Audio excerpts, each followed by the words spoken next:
Melihat sejarah dari kerajaan Pajajaran yang rajanya dikenal dari masa itu hingga saat ini, yaitu Kanjeng Sri Baduka Maharaja Prabu Jayadewata, atau lebih dikenal dengan sebutan Prabu Siliwangi.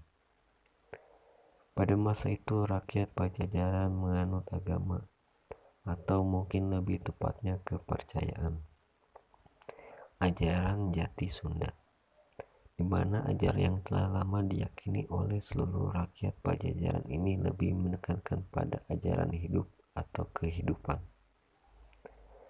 Salah satu ajaran Jati Sunda yaitu Tritangtu Sunda Buwana, menerapkan filsafat hidup yang sangat bermanfaat untuk dijadikan sebagai pedoman hidup, bahkan hingga saat ini.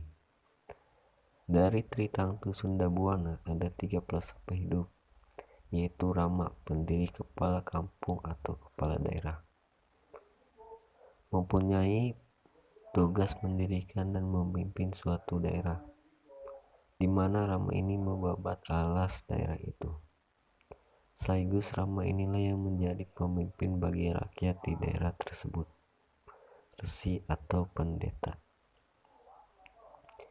Mempunyai tugas membimbing rakyat menuju suatu hal yang bijaksana dan hakiki menuju Sang Pencipta alam, raja, prabu, atau pemimpin seluruh rakyat. Mempunyai tugas memimpin dan membuat kebijakan mengenai semua hal yang berhubungan dengan rakyatnya. Dari tiga filsafat hidup rakyat Pajajaran ini mungkin dapat diterapkan oleh para keturunan Pajajaran saat ini, baik yang berjalur dari Cirebon, baik yang berasal dari keraton maupun yang berasal dari luar keraton. Banten, baik yang berada pada lingkungan Kesultanan Banten maupun di luar Kesultanan Banten. Sumedang Larang, baik yang berada pada lingkungan Museum Prabu Geus Olen maupun di luar lingkungan museum.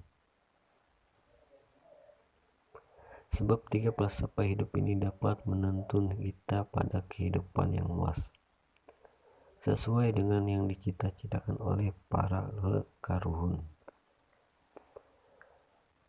Ada keunikan pada filsafat hidup Tritangtu Sunda Buwana yang menjadi pedoman hidup rakyat Pajajaran ini, yaitu terdapat ciri khas yang dapat dilihat secara kasat mata.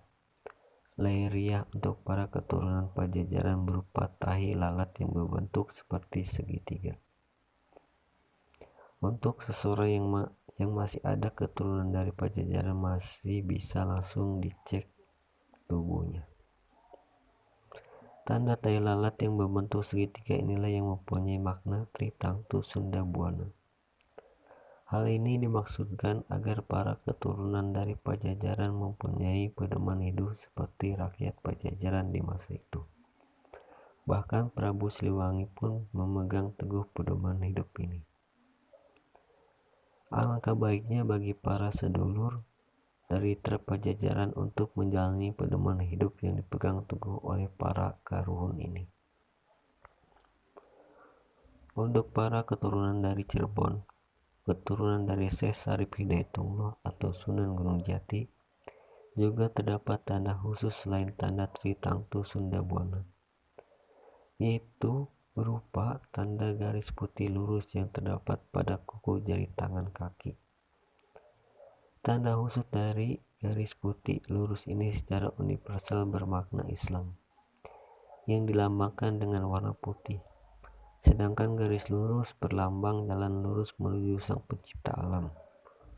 Untuk arti dari makna ini silakan diterjemahkan oleh masing-masing individu. Terima kasih.